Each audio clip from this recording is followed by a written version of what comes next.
Hi friends, I'm back again, and in this particular video, I'm going to talk about Mikhael Bhaktin and his famous theory of Carnivalesque.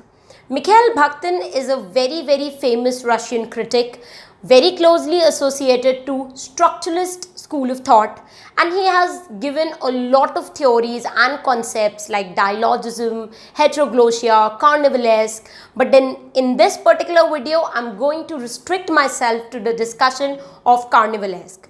Before we move on and understand what he meant by carnivalesque, I would like you to make a note of the point that the term carnivalesque was coined by Mikhael Bhaktin in his famous book Rabelais and His World. So please remember the name because this was a question of a NET exam. So you must know that the term carnivalesque was coined by Mikhael Bhaktin in the book Rabelais and His World. The term carnivalesque comes from the word carnival. Now, I'm pretty sure that you must have been to a carnival, maybe to a Diwali carnival or a New Year carnival or a Christmas carnival. And what do you observe in a carnival? In a carnival, you'll find beautiful decorations, people dressed up beautifully, enjoying, partying, shopping, and you'll find that everyone is enjoying life in a carnival, okay, irrespective of which social circle he comes from. The first carnival was noted to happen in medieval England. In medieval times, Catholic people, they used to celebrate by participating in carnivals. So there were beautiful carnivals organized in which people used to wear masks and they used to have this gala party time. So carnival is something which shows how you celebrate life, and that's what Mikhael Bhaktin talks about in the theory of carnivalesque. But we are going to look at the theory soon. Before that, I would like you to understand how he describes carnival. So, in order to present the idea of carnivalesque, Mikhael Bhaktin gives us an image of an old lady, an old hag, and she is near her death. And yet, the image is presented as if she is about to give birth to a child. So, an old lady who is near her death is going to give birth to a new life. You can see how two contrasting ideas are brought together by Mikhael Bhaktin. And this is what, according to Mikhael Bhaktin, is the core of carnivalesque. Now that we know what is a carnival, it's important to look at the key characteristics in a carnivalesque work.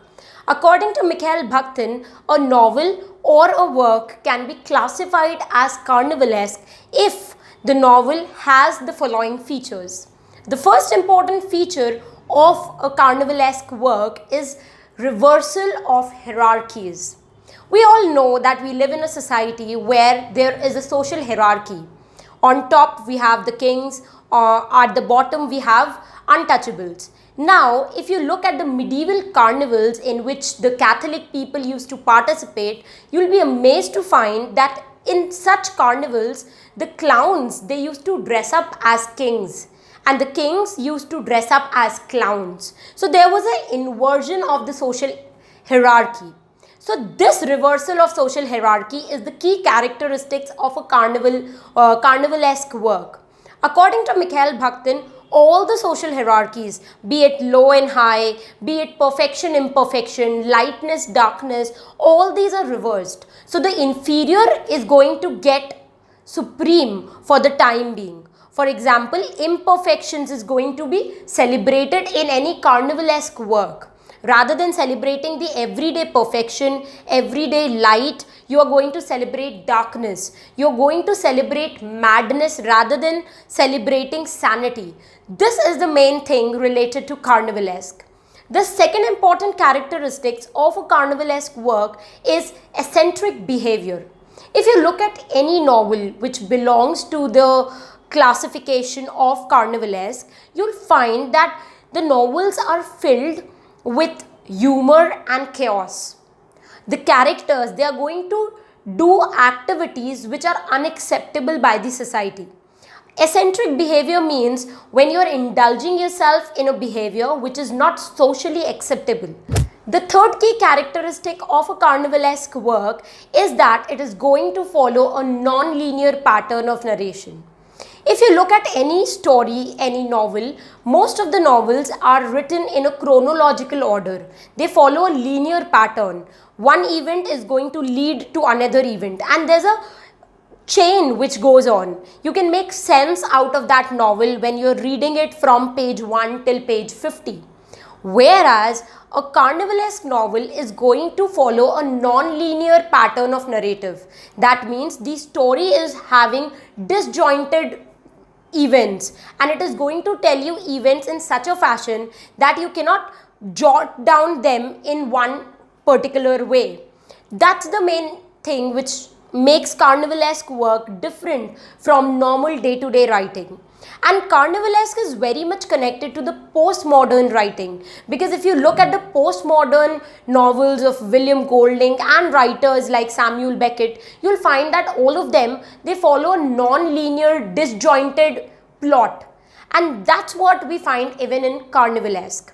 So in short, if I summarize, a Carnivalesque work is going to be a celebration of freedom, equality, and abundance. It is going to celebrate equality. It is going to reverse the social hierarchy. It is going to celebrate things which are considered to be socially unacceptable. There are a lot of other concepts which you must have on your tips if you are preparing for UGC NET English Literature.